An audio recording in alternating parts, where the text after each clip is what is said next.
Hello दोस्तों, कैसे हैं आप सब। मेरे नए चैनल में आप सभी का स्वागत है, जिसका नाम है फिल्मी फीलिंग्स। तो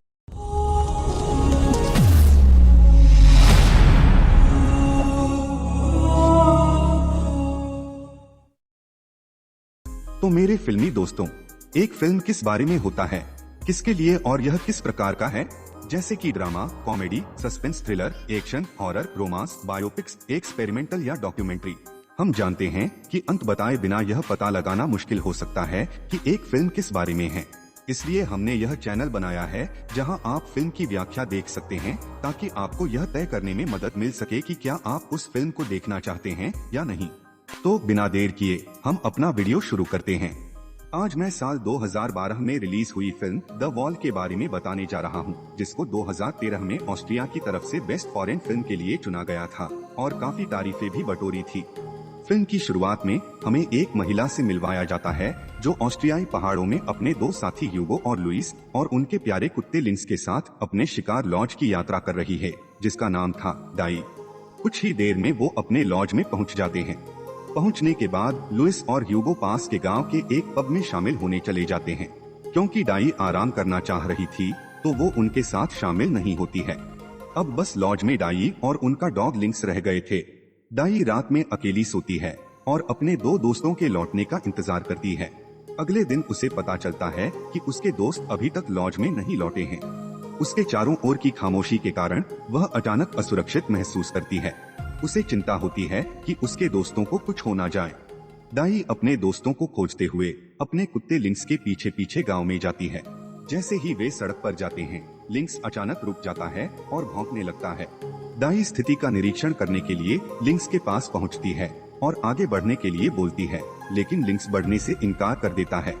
ऐसा लगता है कि लिंक्स कुछ भयानक देखा है।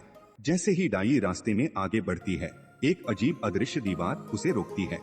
वह पूरी तरह से हैरान हो जाती है, क्योंकि उसे उसके सामने कुछ भी नहीं दिख रहा था। वह दीवार को अपने हाथों से महसूस करती है, जो कांच की तरह पारदर्शी दिखती है और चट्टान से जुड़ी होती है। अनदेखी बाधा को पार करने के कई असफल प्रयासों के बाद महिला लिंक्स के साथ लॉज में लौट आती है।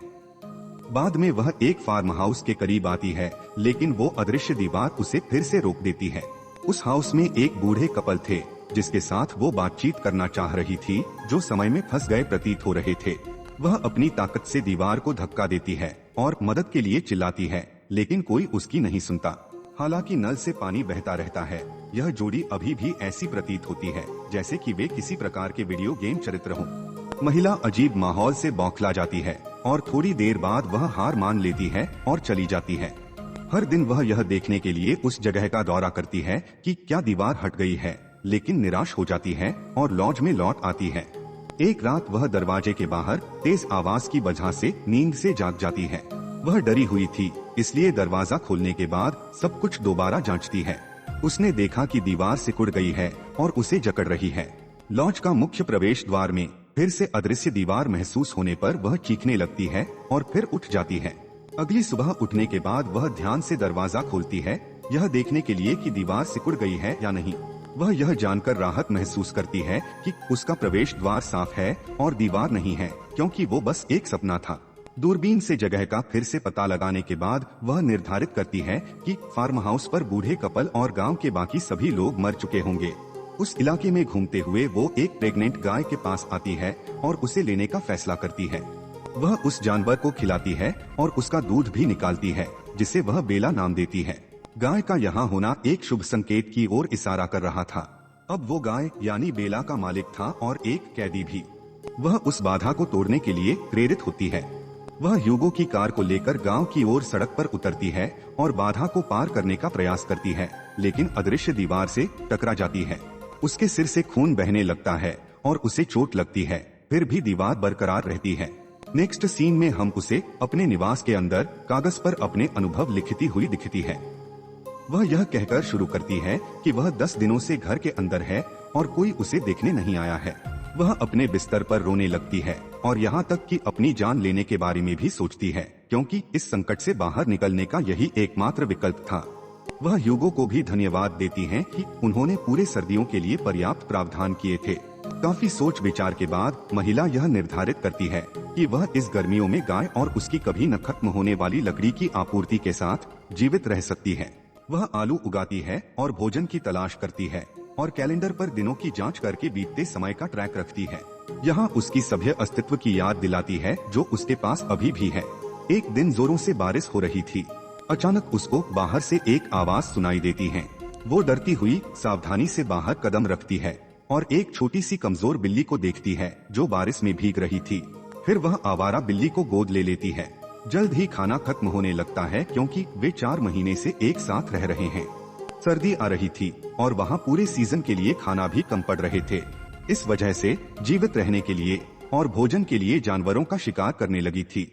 वह लिंक्स के साथ जंगल में हिरण का शिकार करने जाती है, लेकिन एक हिरण को मारने का प्रयास करते समय राइफल के पीछे हटने से घायल हो जाती है। असफल प्रयासों के बाद वह क्षतिग्रस्त कार के पास जाती है। वह कार में एक नक्शा खोजती है जो उसे दूसरे पड़ोसी रिसोर्ट के रास्ते का पता लगाने में सहायता करता है। एक सुबह महिला उस उच्च अल्पाइन घास के मैदान में घूमते हुए दूसरे लॉज में जाती है और अपने दूरबीन से यहाँ वहाँ नजर दौड़ाने लगती है। हल्की सी गर्मी, सुंदर ऊंचे स्थान और पक्षियों की शांतिपूर्ण आवाज वो उस अनुभव से बदल जाती है। वह जंगल में लकड़ी ढोते हुए एक ट्रक को देखती है और धीरे से उसके पास आती है। वह वहाँ किसी को देखने की उम्मीद करती है, लेकिन कांच जैसा अवरोध उसे ऐसा करने से रोकता है। नाराज होने के बजाय महिला शांत मुस्कान के साथ लौट जाती है। कुछ ट्रेकिंग के बाद वह उस लॉज की खोज करती है और अपने साथ कुछ महत्वपूर्ण सामान लाती है। वह प्रकृति की सुंदरता का आनंद लेते हुए धूप में बैठना चाहती है, लेकिन उसे बेला को खाना खिलाने के लिए लॉज में लौटना होगा। वह लॉज में वापस जाते समय एक हिरण को गोली मार देती है और ऐसा करने के लिए दुख व्यक्त करती है। रात में बारिश होने पर बिजली और बादल के गरजने से वह डर जाती है। वह अपनी आंखें बंद कर लेती है और सो जाती है। सुबह उसे एक कैबिनेट के भीतर से एक अजीब सी आवाज सुनाई देती है। जब वह कैबिनेट के करीब जाती है तो उसे पता चलता है कि बिल्ली ने एक कमजोर सफेद बिल्ली के बच्चे को जन्म दिया है। वो नवजात सफेद बिल्ली का नाम पर्ल रखती है क्योंकि वह सफेद होती। वह मानती है कि छोटी बिल्ली उसके जैसी अनजान जगह पर बदकिस्मत है। फिर वह कहती है कि वह बिल्कुल उन जानवरों की तरह है जो किसी न किसी मोड़ पर मर जाते हैं। उसी वर्ष 20 जुलाई को महिला घास के मैदान में घास की कटाई कर रही थी। कटाई प्रक्रिया के दौरान जबरदस्त श्रम के कारण उसकी हाथ घावों और फ्रैक्चर से संक्रमित हो जाता है। वह घास की गठरी के साथ लॉज में लौटती है। मौसम और उसकी शारीरिक सीमाओं के कारण उसे घास के मैदान की कटाई में लगभग 3 सप्ताह लगते हैं। वह बताती है कि कैसे पतझड़ उनकी पसंदीदा मौसम होने के बावजूद उन्हें बहुत अस्वस्थता महसूस करवाती है। वह उस रात को सो नहीं सकी और सामान्य से अधिक जटिल बाधाओं से सामना की। हालांकि हमेशा उसे खुश करने के लिए कोई था, लिंक्स, क्योंकि लिंक्स उसकी सबसे करीबी दोस्त है। वह 3 मिनट से ज्यादा उसके बगल में उदास नहीं रह सकी। वह हमेशा खेलकूद करता है और हंसमुख रहता है। वह यह भी मानती है कि उसके बारे में कुछ अनोखी बात यह है कि जब वह उसे देखता है तो लिंक्स बैठ जाता है। जब वो एक नया रास्ता खोजने के लिए यात्रा करती है तो वह कपड़ों से भरे एक पेड़ को देखती है। देखते ही देखते सर्दी की मौसम आ गई थी और बाहर बर्फ ही बर्फ दिख रही थी। वह गर्म रहने के लिए लॉज के अंदर ही रहने के लिए मजबूर हो गई थी। वह अभी भी बिल्लियों के बारे में चिंतित हो रही थी, विशेष रूप से सफेद वाली। वह सुबह सुबह जंगल लौटती है और पर्ल को खोजने लगती है। बहुत सी कोशिशों के बाद यूज पर्ल मिल जाती है, मगर मरी हुई। वह पर्ल को दफना देती है। अंत में हवा का तूफान भी रुक जाती है। यह पहली बार है जब उसे जंगल में मौत का सामना करना पड़ा। महिला को लगता है कि वह जंगल में अकेली है जो सही और गलत में अंतर कर सकती है। 5 नवंबर से वो पुराने कैलेंडर और स्टेशनरी के पीछे अपनी रिपोर्ट लिखना शुरू करती है। एक कठोर सर्दी दाई और उसके जानवरों की प्रतीक्षा कर रही है। उसे लगता है कि बेला एक बछड़े को जन्म देने वाली है। बेला उसके दिल में एक विशेष स्थान रखती है, जैसे कि वह उसकी छोटी बहन हो जो उसे पसंद करती है। उसके जीवन में बहुत कुछ हो रहा है। वह भोजन के लिए जानवरों को मारना जारी रखने की संभावना से भी नाराज महसूस करती है। असहाय जानवरों की हत्या के अपराध के कारण वह रात को सो नहीं पाती है। अगले दृश्य में गाय बेला 11 जनवरी को बछड़े को जन्म देना शुरू करती है। वह उसको सहायता करने की सोचती है। एक लंबी लड़ाई के बाद उसने एक स्वस्थ बछड़े को जन्म दिया। आने वाले हफ्तों में महिला थक जाती है और सुन बर्फ में गिरने की कल्पना करती है। महिला और उसके जानवर छोटी घाटी के लॉज में 1 साल बिताने के बाद 25 मई को एक साथ निकल जाते हैं। वे ऊंचे पहाड़ी चरागाह पर चढ़ते हैं जहां वे तेज धूप और तारों से भरी शामों से भीगते हुए गर्मियों में बिताते हैं। उसे होम सिकनेस और चिंता का अनुभव होने लगा है। उसने कहा कि वह शिकार लॉज से डायरी लाना भूल गई। अपने जीवन में पहली बार दाई अपने विचारों में शांत महसूस करती है। उसने चरागाह में होने वाली महत्वपूर्ण घटनाओं पर भी ध्यान नहीं दी थी। उसका मानना है कि वे अभी भी इतने ताजा हैं कि वह किसी भी समय उनके बारे में लिख सकती हैं। वह चरागाहों में आराम करती हुए, दृश्यों का आनंद लेती हुए, दिन में गर्म धूप और रात में तारों का आनंद लेती हुई दिखाई देती है। वह अक्टूबर में चरागाह से लौटती है और अपनी रिपोर्ट लिखना शुरू करती है। सर्दी तेजी से आती है और उसके बाद वसंत भी आ जाती है। उसे लगता है कि समय बीत रही है और उसे इसे लिखने की कोई जल्दी नहीं है। उसे लगता है कि जब वह किसी भी चीज पर काम कर रही होती है तो समय जल्दी बीत जाती है और जब वह इससे गुजरती है तो उसे फिर से गले लगा लेती है। इस दृश्य में दाई अपनी कुर्सी पर चुपचाप बैठी हुई दिखाया गया है, जो लिंक्स के बारे में सोच रही थी। वह उन जानवरों और मनुष्यों के प्रति अपनी सहानुभूति व्यक्त करती है जिन्हें उनकी इच्छा के विरुद्ध अपना जीवन जीने के लिए मजबूर किया जाता है। एक सुबह उसे एक सफेद कौवा दिखाई देती है। जैसे लगता है कि उसके काले परिवार ने उसे छोड़ दिया है। काले कौवे के झुंड के उड़ जाने के बाद वह उसे भोजन देती है, यह विश्वास करते हुए कि वह जंगल में अकेली है। वह धीरे धीरे अपने पिछले जीवन से अलग हो जाती है और एक नए क्रम में जीवन व्यतीत करना शुरू करती है। जून में डाई और उसके जानवर घास के मैदान में लौट आते हैं, लेकिन वह पिछले साल की तरह रोमांचित नहीं होती है। वह सोचती है कि लिंक्स अब किसी भी चीज से डरता नहीं है, लेकिन मुझे कुछ हो जाएगा तो इसका क्या होगा। एक कुत्ते का सबसे महत्वपूर्ण डर उस व्यक्ति द्वारा छोड़ा जा रहा है जिसे वे प्यार करते हैं। उसका मानना है कि वह और लिंक्स एक गहरी रिश्ता से जुड़े हुए हैं और उसे फर्क नहीं पड़ता है कि वो अदृश्य दीवार कहाँ है। एक दिन एक हाइक से लौटते समय लिंक्स को कुछ पता चलता है और लॉज की ओर दौड़ता है। जब वह लॉज में आती है तो उसे एक अजीब आदमी दिखाई देता है जो बेला के बछड़े को कुल्हाड़ी से मार रहा था। वह तुरंत ही अपनी बंदूक को लेने के लिए लॉज के अंदर जाती है क्योंकि वह इसे देखकर डर जाती है। जब लिंक्स उसे रोकने का प्रयास करता है तो वह आदमी लिंक्स का भी हत्या कर देता है। महिला अपनी राइफल निकालती है और अजनबी पर गोली चलाती है जिससे उसकी मौत हो जाती है। वह टूट जाती है जब वह लिंक्स को जमीन पर मृत पड़ी देखती है।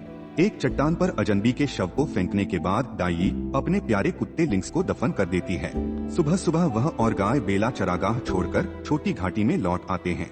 वह अक्टूबर में आलू और घास की कटाई करती है जिसमें 1 सप्ताह लगता है।